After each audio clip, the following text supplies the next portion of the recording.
So now moving into translation.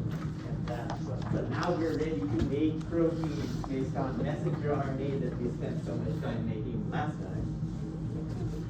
So mRNA gets translated into the language of proteins, which are going to be called codons.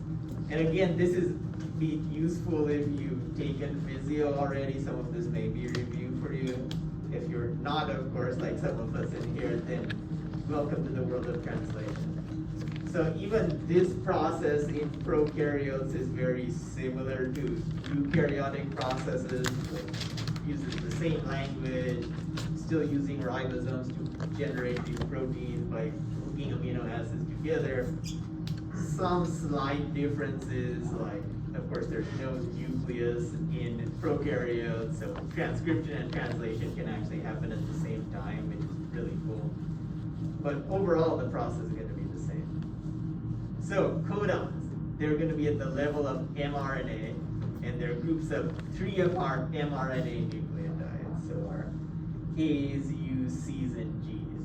And each one of those is going to code for a particular amino acid. But there's redundancy in the code. So there's 61 of sense codons, that just means they're read left to right when you look at them. But there's only 20 amino acids, and those are the same 20 amino acids that we use in all of our eukaryotic cells also. So that means there's going to be multiple codons that code for the same amino acid.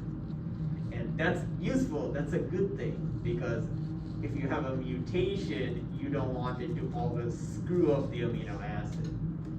So the genetic code involves what's called degeneracy. So each amino acid gets coded for by several different codons, at least in a lot of cases. Sometimes it's 2 codons, sometimes it's 3, sometimes it's 4. Which brings us to this amazing chart that obviously you don't have to memorize this chart, but you can see where there is redundancy. So if you look at first amino acid or first codon nucleotide, and then second codon nucleotide, and third codon nucleotide. So that gives you a set of 3. So 1, 2, 3, red left to right. So a few things, at least with bacteria, there's always going to be AUG is your start codon, but more specifically, that's always coding for methionine. AUG is also a start codon for our cells as well, but the methionine part is going to be kind of unique, and methylated methionines are going to be unique for prokaryotes also. But this redundancy is going to be important, and then this is your only start codon. So all mRNA transcripts are going to start with that AUG, and that's how your ribosome is going to figure out, oh, this is where I'm supposed to start adding amino acids based on the sequence. So it's not just immediately as soon as an mRNA transcript goes into a ribosome, you start adding amino acids. Ribosome waits till it reads along there and sees an AUG, and that's when it knows, okay, now I'm supposed to start translation. You'll also see these stop codons, which there's 3 of. These are going to be telling the ribosome, okay, we're done with translation. You don't need to add any more amino acids. So there may be additional nucleotides beyond the stop codon, but these aren't going to be important because ribosome knows to stop and if it sees any one of those 3.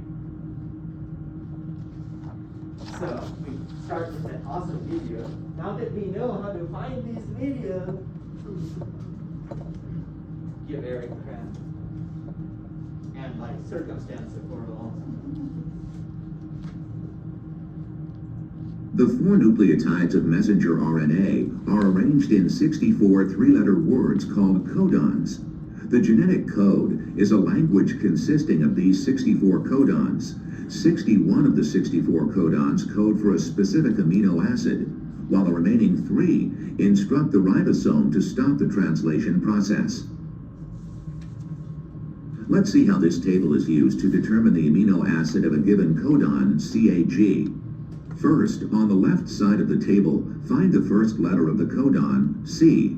Then on the top of the table, find the second letter of the codon, A. Finally, locate the codon that has a G as its last letter, and you will see that the amino acid coded for by CAG is glutamine. Can you determine which amino acid is coded for by UCA?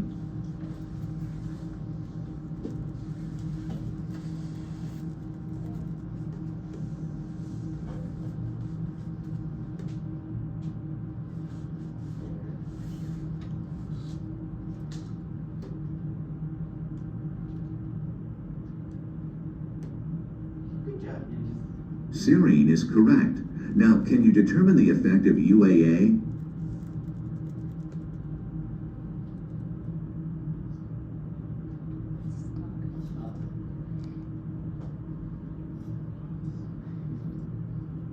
The codon UAA signals termination of the elongation of the polypeptide. It's a stop codon.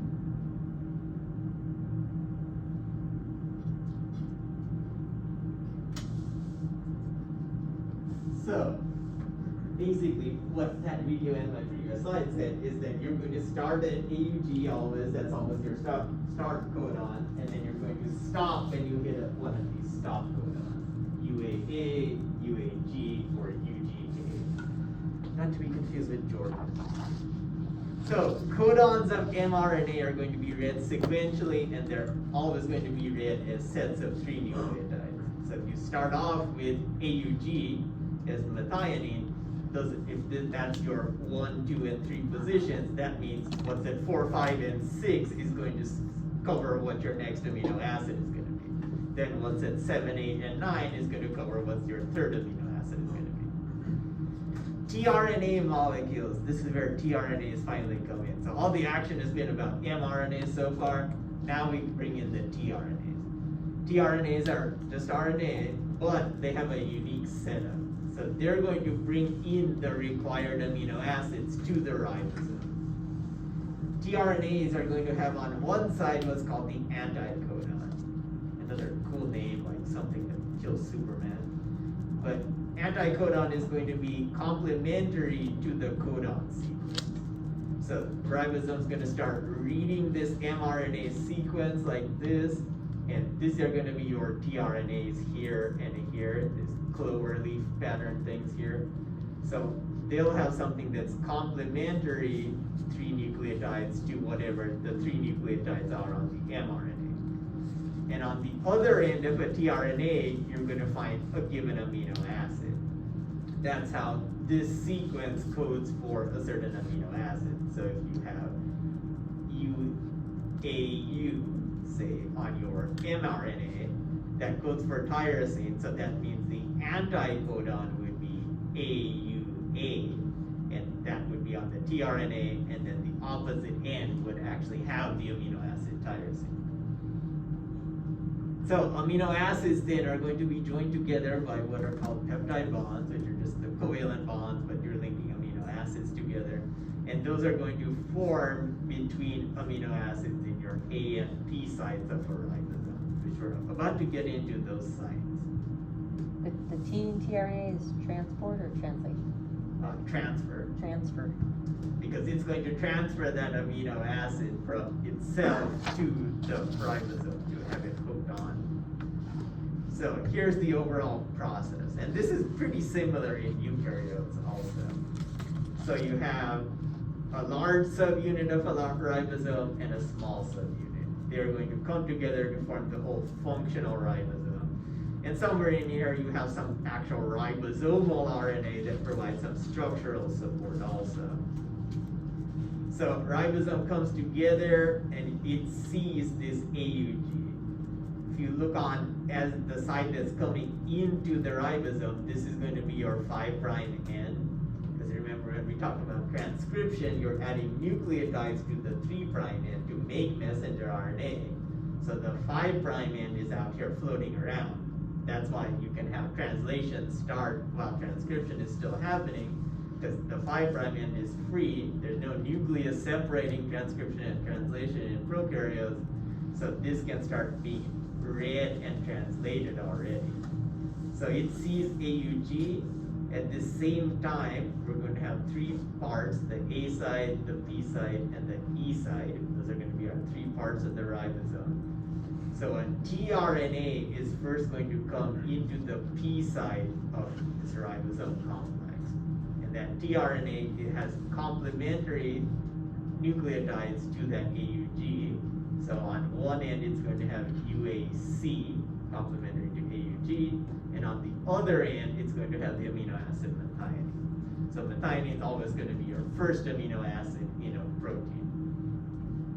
So once this happens here, this is going to set your reading frame. So you can see there were other nucleotides on the mRNA that's already ahead of that, but until the ribosome sees AUG, it's not going to start bringing in any tRNAs.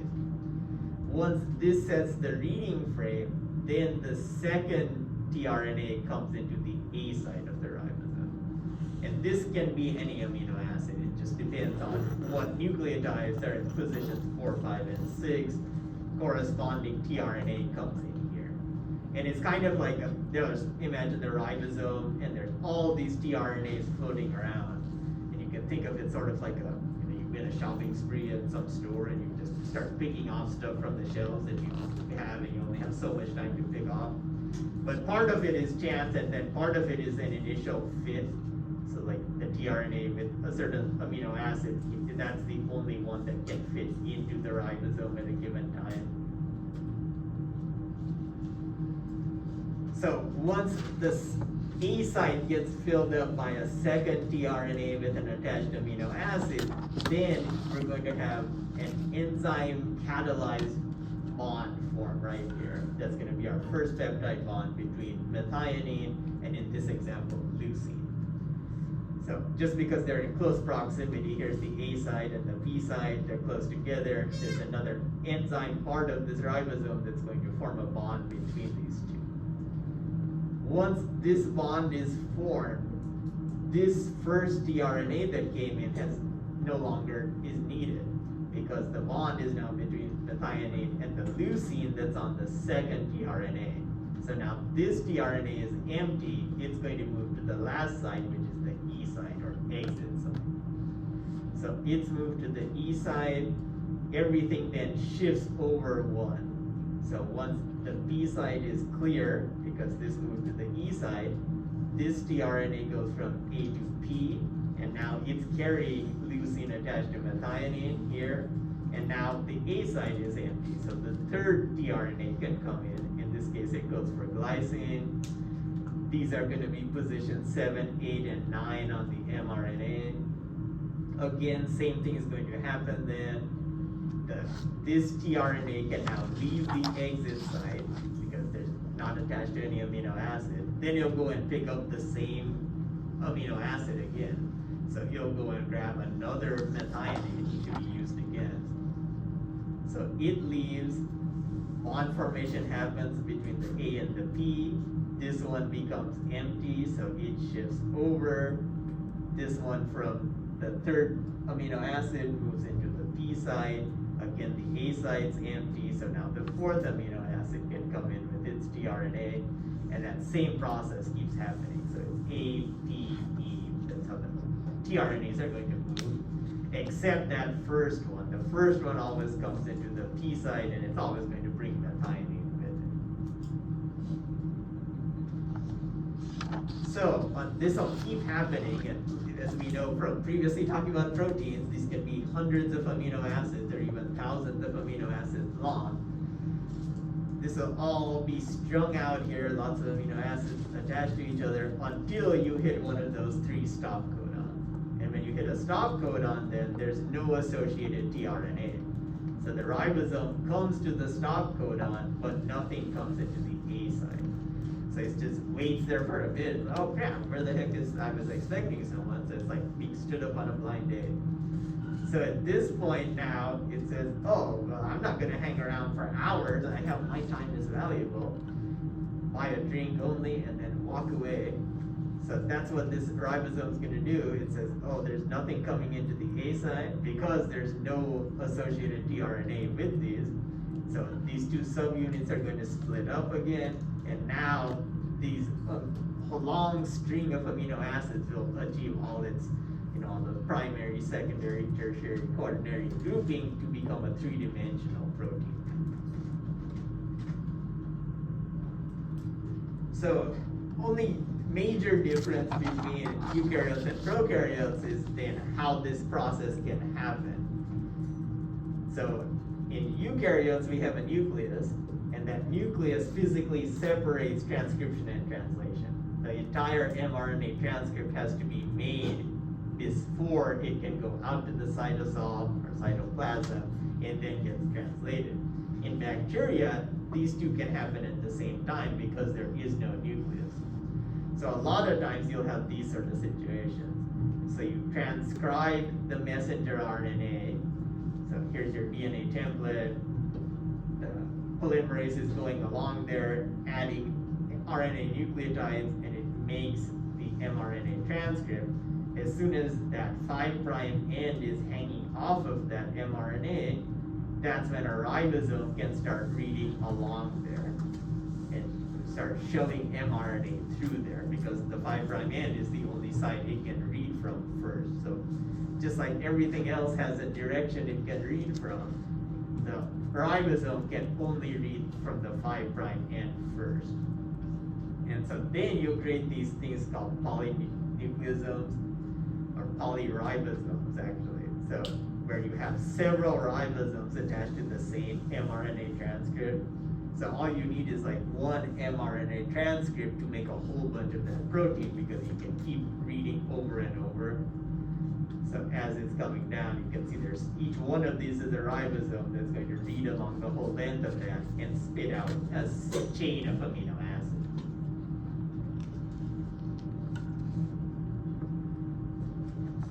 So this is still the best video I found for this process, because it's just our simple level. I think this video is probably like over 10 years old. So it doesn't have the cool special effects, but it gets the point.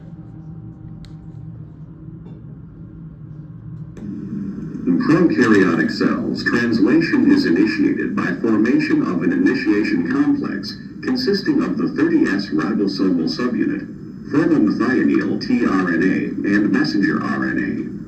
The 50S ribosomal subunit then joins the complex. Proteins called initiation factors are also involved, but are not shown. The 70S ribosome has two sites to which transfer RNA-carrying amino acids can bind. One is called the peptidyl, or P site, and the other is called the acceptor, or A site. There is also a third site called the exit, or E site, where transfer RNAs are released. The initiating transfer RNA carrying formylmethionine binds to the P site. A transfer RNA that recognizes the next codon and carries the second amino acid then moves into the A site. The formylmethionine carried by the transfer RNA in the P site is then joined to the amino acid carried by the transfer RNA that just entered the A site by a peptide bond.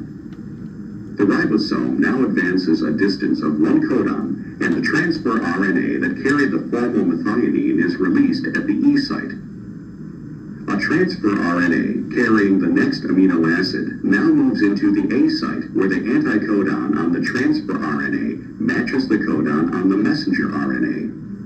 The ribosome shifts down by a distance of one codon. As the shift occurs, the two amino acids on the transfer RNA in the P site are transferred to the new amino acid, and the second transfer RNA is released from the E site. The ribosome continues to move along the messenger RNA, and new amino acids are added to the growing polypeptide chain. Elongation of the polypeptide is terminated when a stop codon moves into the A site.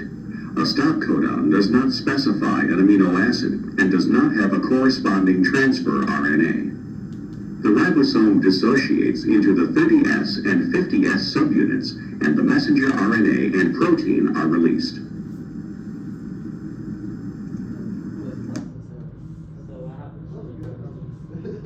So once the ribosome releases it, it's going to naturally acquire its three-dimensional folding pattern and then be useful wherever it needs to be. You know where to find it. And you also help explain. Well, yeah, I'd like to think so. Sure. Only you understand me, Sarah. I helped with the analogy about being stood up. If that's what does the trick, because a lot of people have faced that, both guys and girls. Did that happen to you, Sarah?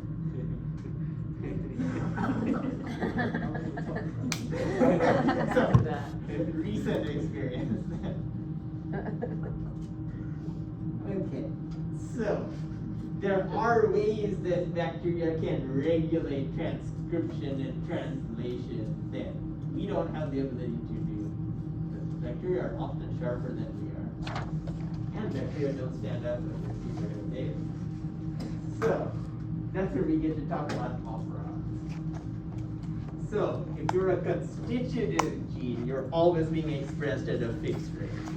So bacteria always needs certain proteins to be made, and those are called housekeeping genes because they code for proteins that are always needed at a certain level.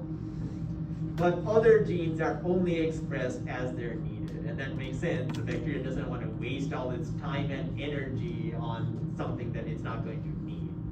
Like if there's a certain sugar that it's going to want to break down, it only wants to make enzymes that help to break it down if that sugar's around. There's no point making those enzymes if there isn't that sugar. So inducible genes are genes that can be turned on. You can induce them to be in action.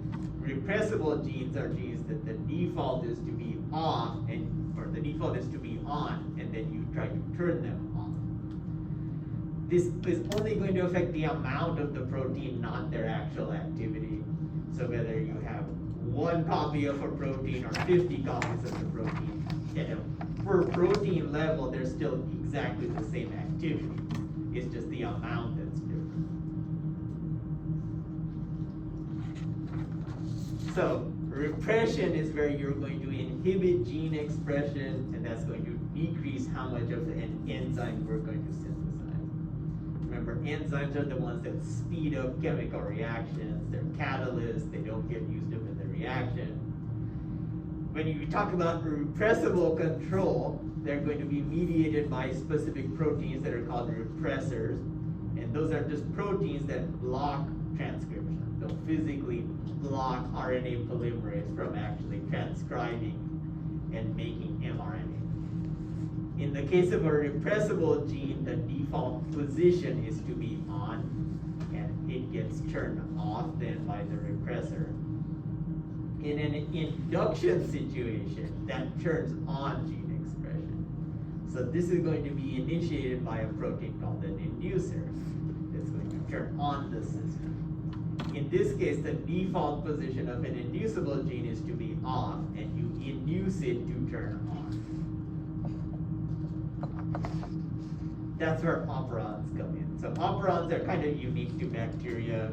There's hints that they may actually exist in some types of R cells, but definitely they're the common route of things to regulate expression in bacteria. So basic setup, you have a promoter, which we already know about from when we just described regular transcription. So it's just going to be a segment of your DNA. It's that thing waving in front of the pizza place, and they use Carlot and waving you in. So that's that segment of DNA where RNA polymerase is attracted to, and that's where it's going to start transcription of whatever your structural genes are.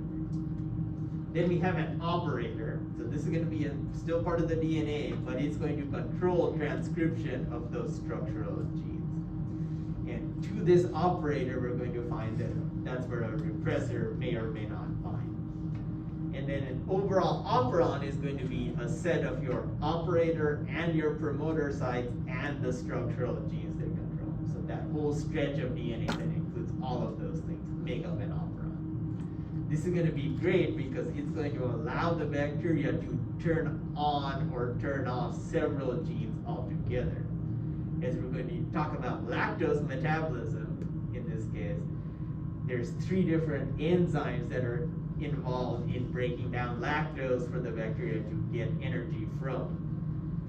But all 3 of those that need to be involved if lactose is around, and you don't, or the bacteria doesn't want to make any of those 3 if there's no lactose around. So it's turn all of them on together or turn all of them off together. we have an inducible operon, so we have the structural genes, they're not going to be transcribed unless an inducer is present to actually turn them on together. Poster child for that is going to be the lactose or the lac operon. So it's an example of an inducible operon. It can be turned on when lactose is going to be present. If there's no lactose around, then there's going to be the protein that's called the repressor that binds to the operator and physically prevents RNA polymerase from transcribing that stretch of DNA. When lactose is around, there's going to be a metabolite form of lactose called allolactose. That's going to be your inducer for this operon. So it can allow, or once it binds to the repressor, it's going to cause the repressor to fall off the operator, and then you're not going to have a physical roadblock for RNA polymerase. So then transcription can happen. Here's our basic setup.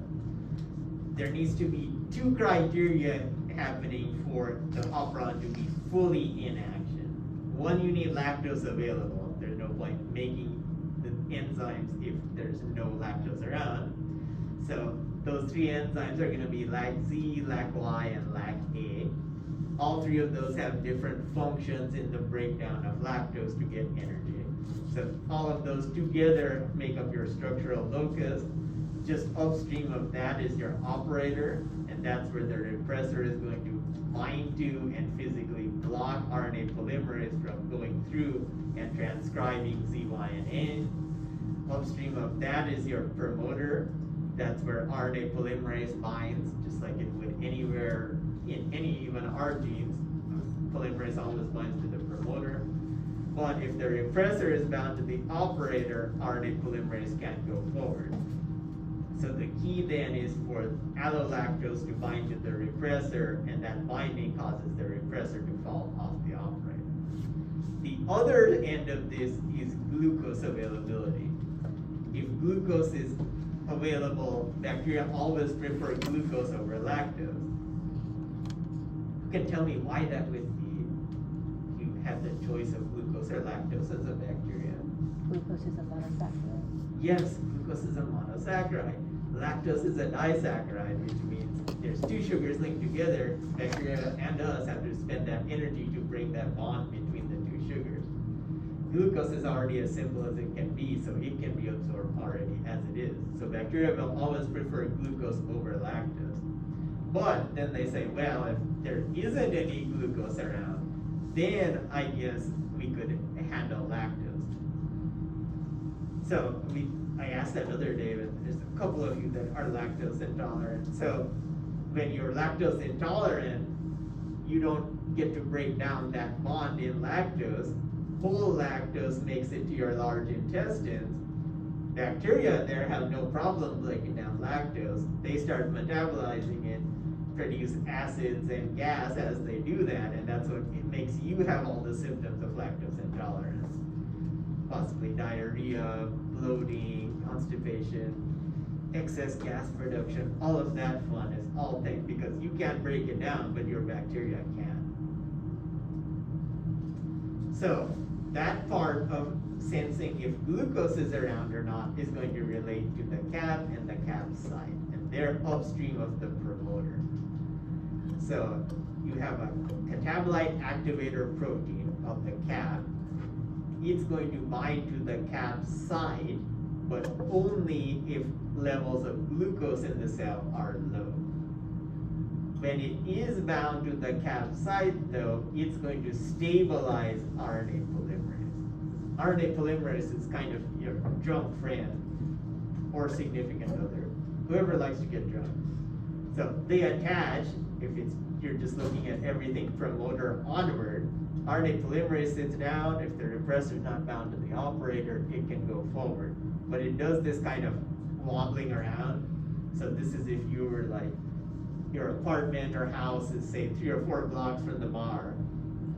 So you get hammered at the bar, then you start wandering forward. It may take you like 2 or 3 hours to make it those 3 or 4 blocks because you're barely moving, you're kind of getting lost in those 4 blocks, you've lost your sense of direction. But when you have the cap bound to the cap side, this is your designated driver, your sober friend that says, here, let me hold your hand and walk you forward. When the cap is bound to the cap side, it's going to stabilize RNA polymerase, and this process becomes way more efficient. It basically says, here, this is how you get home in 5 minutes instead of 3 hours. So the lac repressor is the first part of this. It's going to act as your lactose sensor. The operator region overlaps that promoter region. So it's here, promoter is here. So just at the tail end of the promoter is where the operator starts. The repressor binds to the operator region. It's going to block RNA polymerase. And then when it's physically blocking it, RNA polymerase can't go forward. That's going to be the normal situation when lactose is absent. Then that repressor is going to lose its affinity for the operator and fall off of it if lactose is around. So cell absorbs a little bit of lactose when it makes it to like your large intestines, because you couldn't get the energy from it. Gets into those bacterial cells, just a little bit is all it takes. It gets converted to a slightly chemically modified version called allolactose. That makes it in the cell, it binds to the repressor falls off, and now transcription can happen because RNA polymerase isn't physically blocked. So, first step is if you have no lactose, the repressor is bound to the operator, RNA polymerase can't go forward. When you add lactose in, becomes allolactose that binds to the repressor, and the repressor falls off the operator. So now RNA polymerase isn't physically blocked, it can go forward, make Z, Y, and A, and every time it does that, it's always making all three together. So if you make Z, you automatically will make Y. If you make Y, you automatically make A. That's the fun of operons, because you can make all three of them all together just based off one promoter. Pretty much all our genes, when we want to make a mRNA transcript off of it, each one of our genes has its own promoter. So if we have multiple proteins that are involved in, metabolizing the same thing, each one of those has to have its own promoter. Bacteria are efficient; they only need one promoter, and they can make all three of these proteins. Other end of that, like I said, is the sensing if glucose is around or not. And that's where the catabolite activator protein, or CAP, comes in. It's sensing if glucose is present in the cell or not, because bacteria prefer glucose over lactose.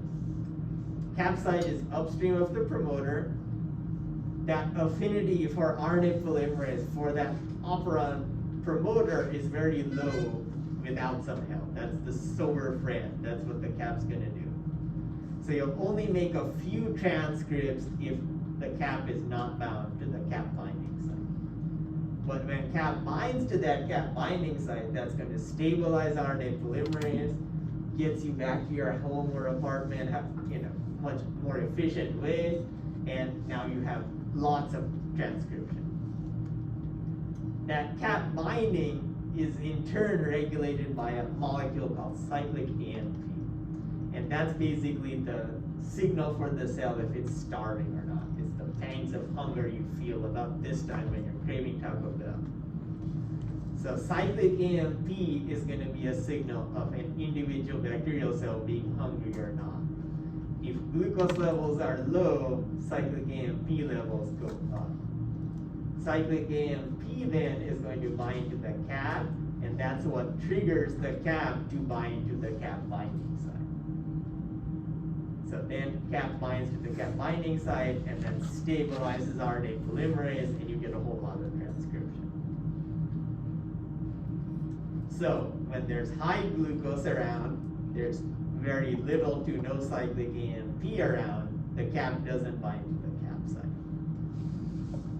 When there's low glucose in the cell, cyclic AMP levels go up.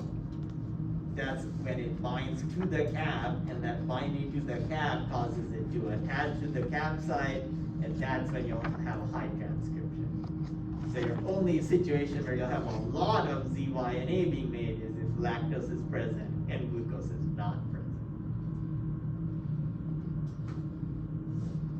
So that gives us all these classic 4 situations that can happen based on whether you have glucose and or lactose present or not. So glucose present or not, lactose present or not, is the cap bound to the cap binding site, is the repressor bound to the operator. So in either case, if lactose is not present, whether glucose is around or not, you have no transcription because lactose in the form of allolactose has to bind to the repressor for it to fall off. Otherwise, there's a physical block there, you get no transcription. If lactose is present and glucose is present, then the repressor's fallen off the operator, so there's no repressor bound. But because glucose is present, self-refers in over lactose, so cyclic AMP isn't in high levels, it doesn't bind to the cap doesn't bind to the cap binding site. So that's when you'll have low level transcription. Only time you'll have strong transcription then is if lactose is present, so repressor is not bound, and then glucose is absent, so cyclic AMP levels are high, they bind to the cap binds to the cap binding site. As the lactose levels go down, because the cell has worked on metabolizing all that lactose, then of course it's affinity based like concentration. So eventually if all the lactose gets used up, that allolactose falls off the repressor can again bind the operator and it stops transcription of Z-YNA. How lost are we right now? Very. Someone tell me semi-varied instead of completely varied. This is another great one to have me draw on the board. Although I did send you, I think, a couple pretty good videos of this too. So this is only going to cover the lactose sensing plateaus, not the glucose sensing site. But I think one of the videos I sent definitely covers the glucose sensing site. Many bacterial genes are regulated in groups called operons. An operon consists of a promoter, a regulatory element called an operator, and multiple structural genes encoding proteins that are often involved in the same biochemical function, such as the catabolism of a specific sugar or the biosynthesis of an amino acid. All of the structural genes of an operon are transcribed into a single mRNA molecule, which is then translated into this entire set of proteins. Inducible operons are not transcribed unless they're activated by an inducer, while repressible operons are always transcribed unless they're deactivated by a repressor.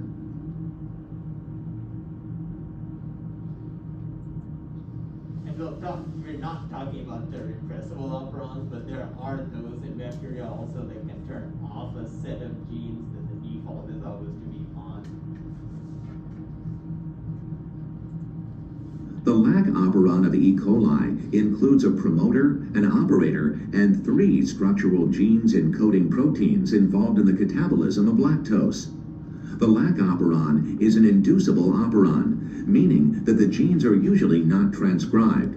When lactose is available to the cell, the operon is induced or stimulated to produce the proteins of lactose catabolism. The E. coli chromosome contains a regulatory gene near the lac operon. This gene is constantly transcribed and translated to produce repressor protein. The repressor protein binds to the operator DNA at the lac operator, physically preventing RNA polymerase from moving beyond the promoter. When a repressor protein is bound, the genes for lactose catabolism cannot be transcribed into mRNA. When lactose is present in the cell, some lactose molecules are converted to allolactose. Allolactose binds to and inactivates the repressor proteins, preventing them from binding to the operator. The structural genes are transcribed, resulting in the production of the enzymes needed to catabolize lactose.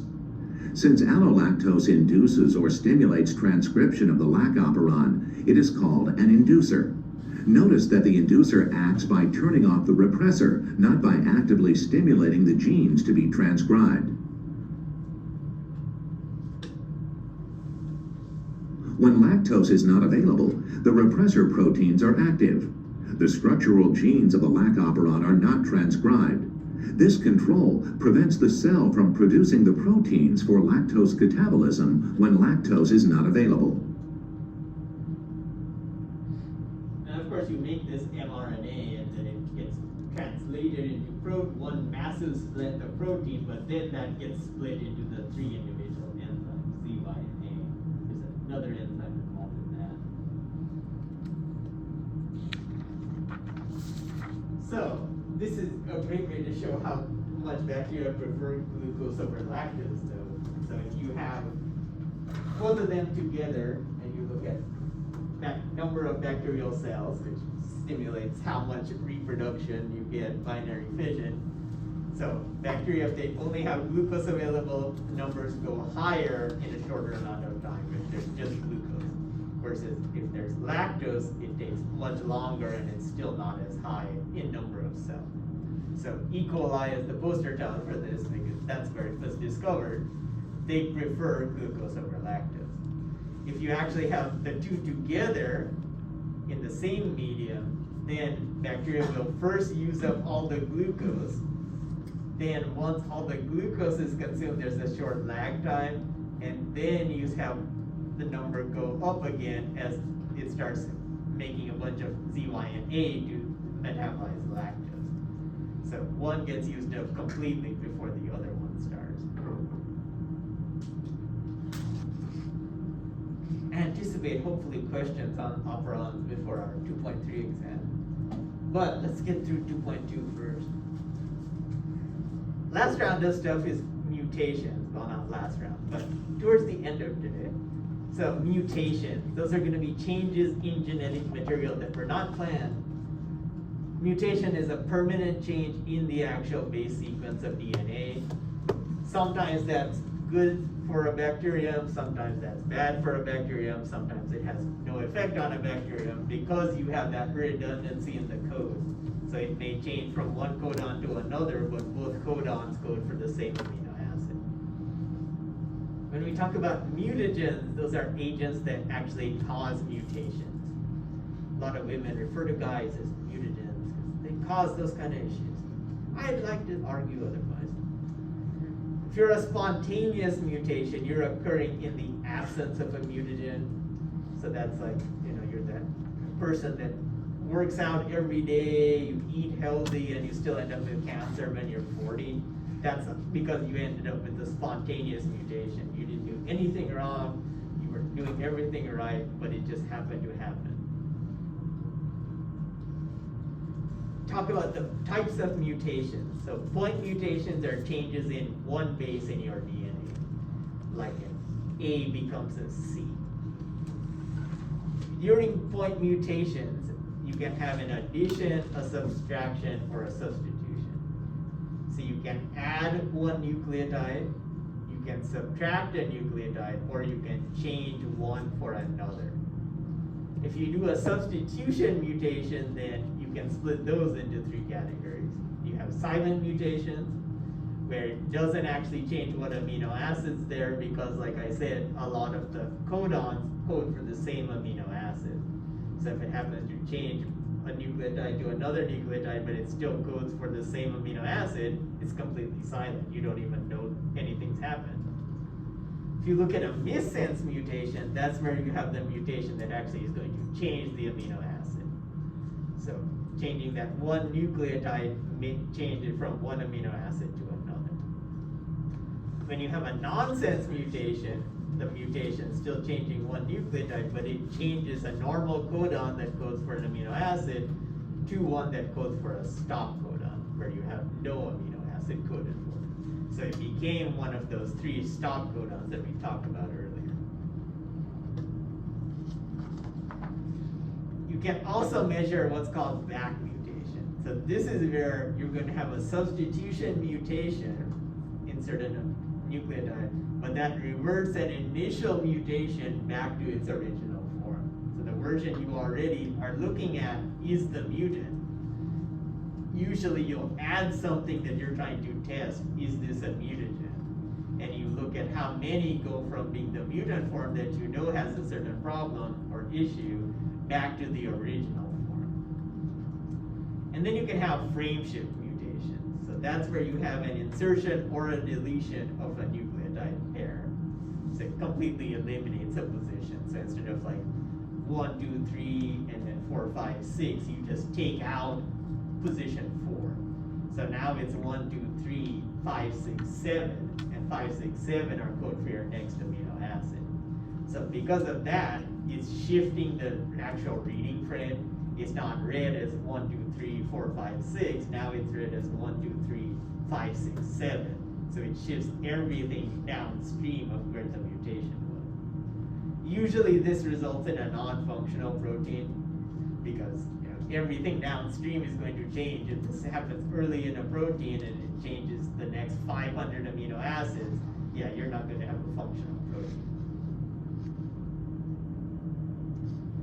Spontaneous mutation rate. So if we look at how often does this happen in a bacterial cell. So about 1 in every 10 to the 9th replicated base pairs. So 10 to the 9th is a million. If you look at the average length of a gene to be about 1,000 base pairs in length, then it's about 1 in every 10 to the 6th replicated genes, or you'll have, so 1 in a million genes ends up being a mutation form, which isn't very high, but of course, like we said before, if bacteria are replicating so frequently, say every 10 or 12 minutes, that adds up and you end up having mutations. Mutagens are going to increase that mutation rate, so they'll increase it to 10 to the minus 5th to 10 to the minus 3 per replicated gene. So that's an increase by a factor of anywhere from 10 to 1,000 times more likely to have a mutation. When we talked about DNA replication, I said DNA polymerase 3 and DNA polymerase 1 have that proofreading ability. So this is where that is usually what's affected, is the actual proofreading ability is affected when you have a mutagen, and that's going to change its ability to cache errors. Or it's also just going to, say, increase the chances of a nucleotide actually being removed or added or switched in there when it shouldn't be. Then maybe the polymerase still catches it just as readily, but now there's just that many more mistakes actually happening.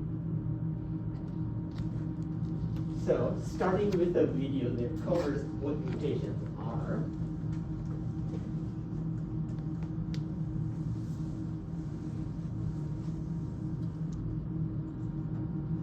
As living organisms reproduce and grow, they're constantly replicating DNA with a high degree of precision. However, inevitably, about once in every billion nucleotides that are replicated, an error occurs in the replication process, changing the sequence of nucleotides. Chemicals called mutagens can increase the chance of such mistakes. These errors are called mutations. There are two main classes of mutations: base substitution mutations and frame shift mutations. Base substitution mutations occur when a single nucleotide replaces another in the DNA sequence. Base substitution mutations can be further divided into silent mutations, missense mutations, and nonsense mutations.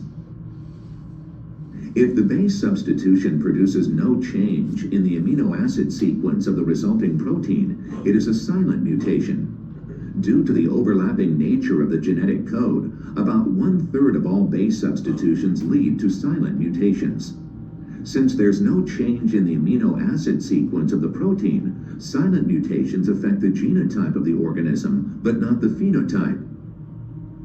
If a base substitution mutation causes a single amino acid to change in the protein, the mutation is a missense mutation. Depending on the nature of the amino acid substitution, the missense mutation can be harmful, neutral, or even beneficial in rare cases. If the base substitution causes a codon to change from one coding for an amino acid to a stop codon, it is a nonsense mutation. In general, nonsense mutations are harmful since they lead to the premature termination of the protein. If nucleotides are inserted into or removed from the DNA sequence, the resulting mutation is known as a frameshift mutation. Because the ribosome translates messenger RNA into protein by reading the mRNA in 3 nucleotide codons, if 1 or 2 nucleotides are removed or inserted, the result is a shift in the reading frame of the codons. This leads to a change in nearly every codon and nearly every amino acid that follows the site of the frameshift mutation. Frameshift mutations usually lead to a non-functional protein. If 1 or more bases are added to a DNA sequence causing a shift in the reading frame of the resulting codons, the mutation is a frameshift insertion. If 1 or more bases are removed from a DNA sequence causing a shift in the reading frame of the resulting codons, the mutation is a frameshift deletion.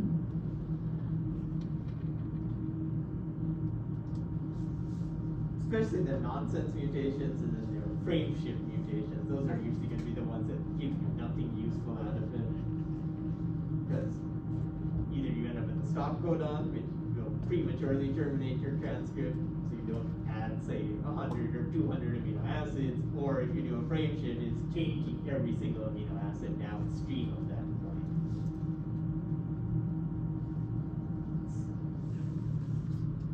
So there's ways to test if something is a mutant or not, and that's where you can do positive or negative selection. How do you tell if it definitely has a mutation in it or not? So with positive selection, that's direct selection. You actually detect the mutant cells because they do something different that the original form does not do. So maybe they grow on some different media, or they appear different compared to the original unmutated cells. When you do negative or indirect selection, that's going to detect mutants that cannot grow on something or perform a certain thing, so they've lost their ability to do something that they originally had. Whereas in positive selection, you're looking at something that they are now doing that they did not do in the original form. A lot of times you look for auxotrophs. So these are mutants that have some nutritional requirement that's absent in the parent. Maybe the parent could make its own type of certain amino acid. The mutant version cannot make that amino acid itself. So then you can test if that how mutagenic something is by seeing how many of these mutants form. Which brings us to a method called replica plating. So with replica plating, say you have a whole batch of different bacteria on a colony plate like this. You're saying, oh, there's, say 50 colonies on this plate. Use this velvet press stamp, basically. Exactly like if anyone uses the old-fashioned stamps or dip in ink and then, put your cool John Hancock's seal of approval on an envelope. So if you use that, this starts off sterile. Exact size of a plate, you press it onto this and it picks up a few bacteria from each colony that are on that plate.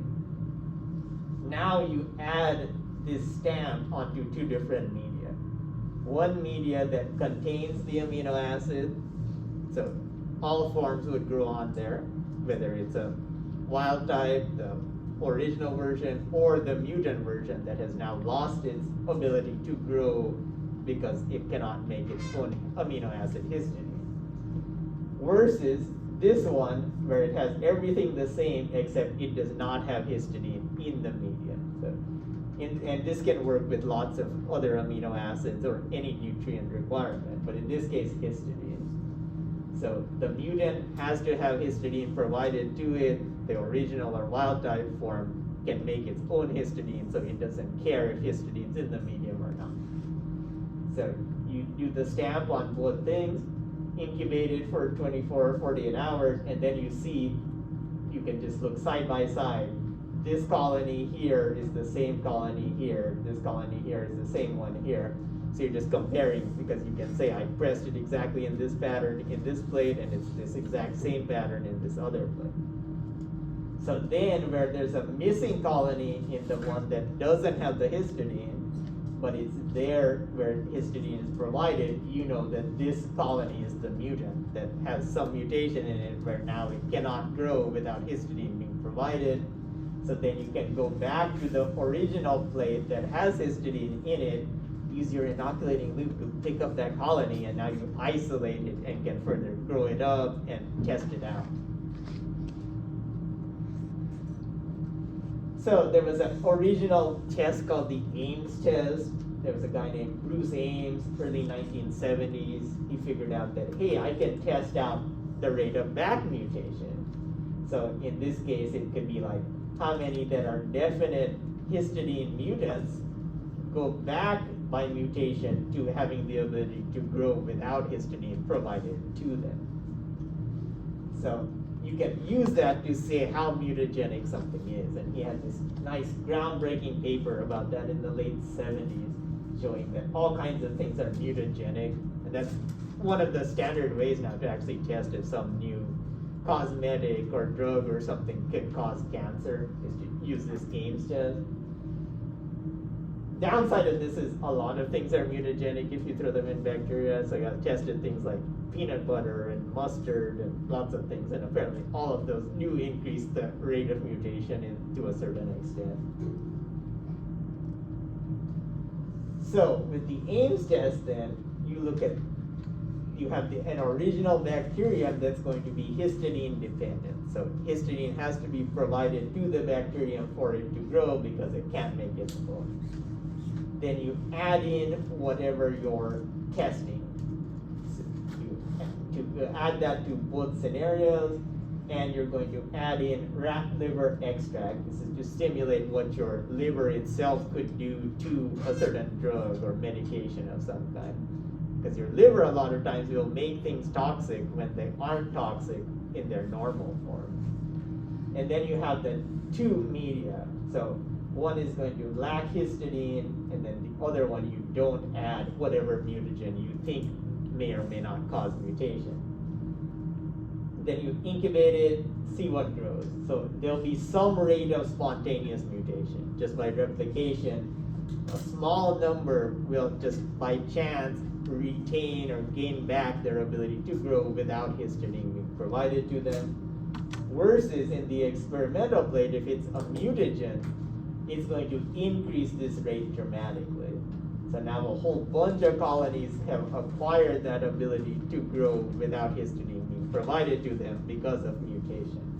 And then you see how mutagenic the actual thing you're testing is, you subtract this number from this number. So this is the background rate of mutation, this is the amount with the mutagen.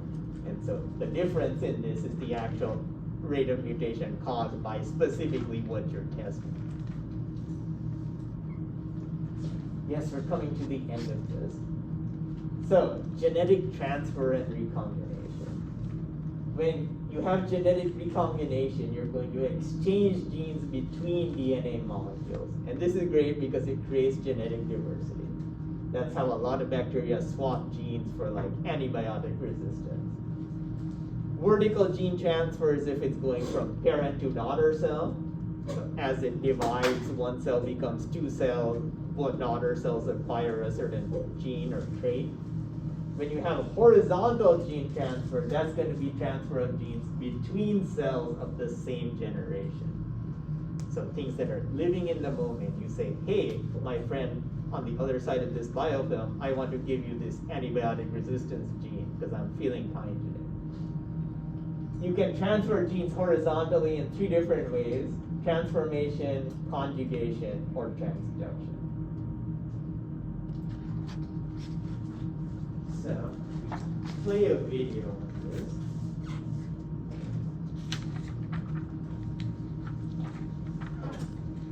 We may actually stop here then and then finish this off after we keep our quiz.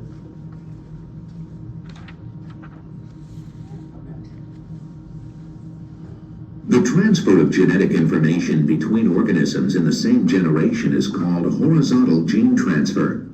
Three types of horizontal gene transfer occur in bacteria: transformation, transduction, and conjugation. All three mechanisms involve a donor cell that transfers a portion of its DNA to a recipient cell, which may incorporate the new DNA into its own, becoming a recombinant organism.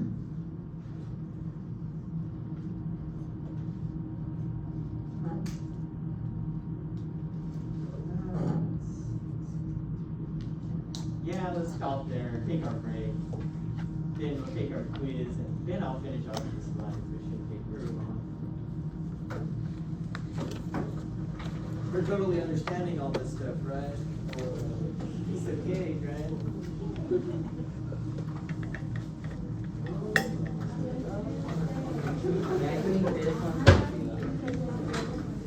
And I was extra proud of myself. I remember at 2:22.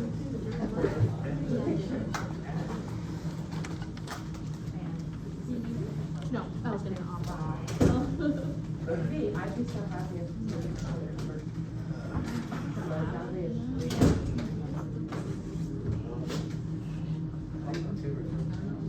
They're all useful.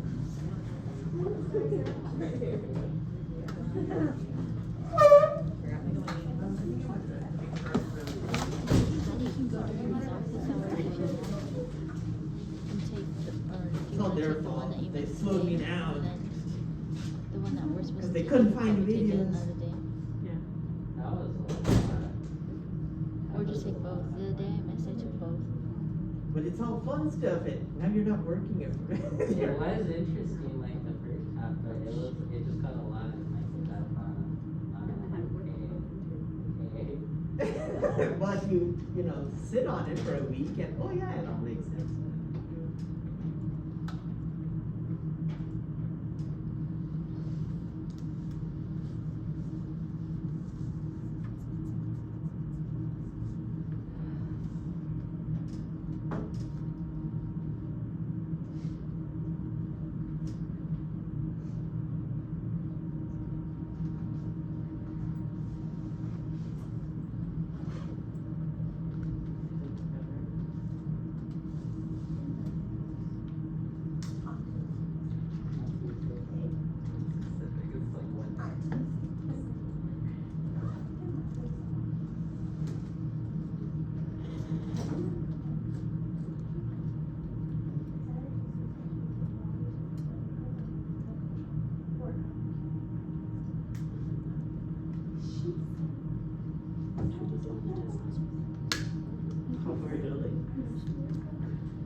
Yeah, the last time.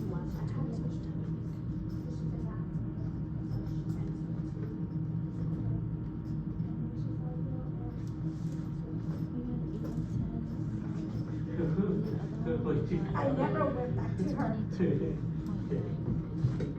No, I just like. 32. Is that like a C? I just started my head. Okay. Or is it 22? I'm not coming back to you. She's like, no, like, let's see you. Okay. And so when you're I would she's say. like, we just snapped on it. Like, she gave me a whole paper of like, what not to eat, what to eat. I was like, I looked on my head. It's next on 2.2 is a lot. It's about 30 points too. They were like, I turned. We still have a few subjects. I have no. Do I do one of my coworkers? She took this class last semester. She's for the most part she got a C. And the whole time, and then she did the song. And she ended up with a B.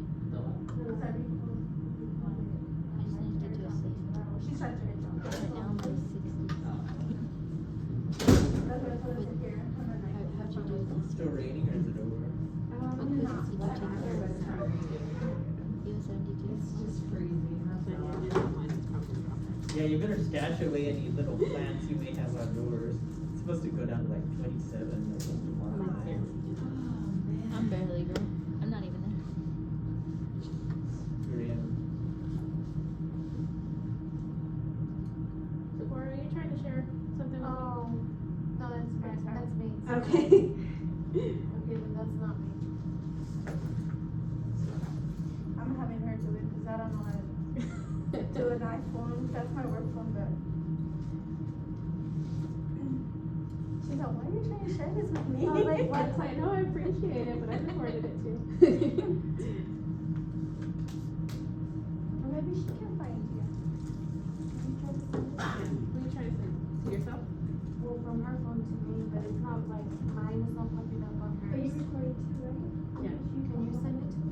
Yeah. That's what I'm thinking. So what are we doing for lab today? All we're doing is throwing a couple of drops of this liquid agar onto a slide. Once it solidifies, we're gonna take a little bit of one fungus and put it on that slide, throw a cover slip on it and incubate it. That's the actual physical lab. And then next week we'll pick off the cover slip and look at the fungus. For the actual, then the other lab is just me going through the slides, which will take like an hour probably. And then of course we're looking at our plates from last week for our nose and throat stuff. See what all cool stuff grew there.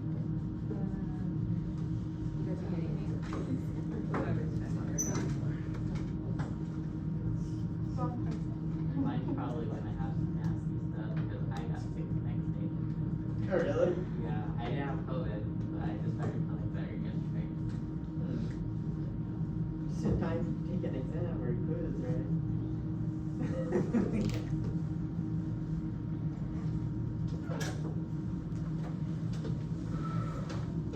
Yeah, I just got COVID this weekend. That could have just been because you missed this class and that's fine. Separation anxiety. A lot of students have that with this class.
That's why I went outside.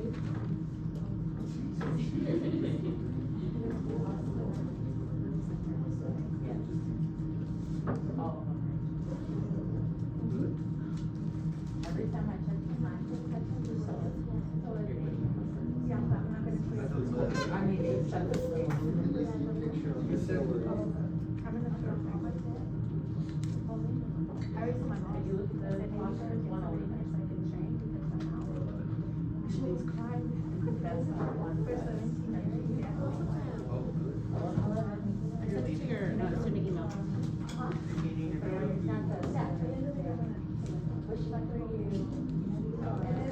You're not a summer No, I'll let you look at mine. Which is like a little, Yeah. and then put on the plate? Yeah, I did. Oh. And that's Your what shrimp you- came out really good. I was gonna take a picture. Really? Yeah. Oh, wow. I didn't get to see it. That was from the day I missed. I think I had flamed too much because mine didn't. Like, I had like little columns and like the third. Horse in a buggy. Like the day I was here and the day I wasn't here and I didn't go. I mean, you've been doing pretty good with your flames.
and stuff I had to go to.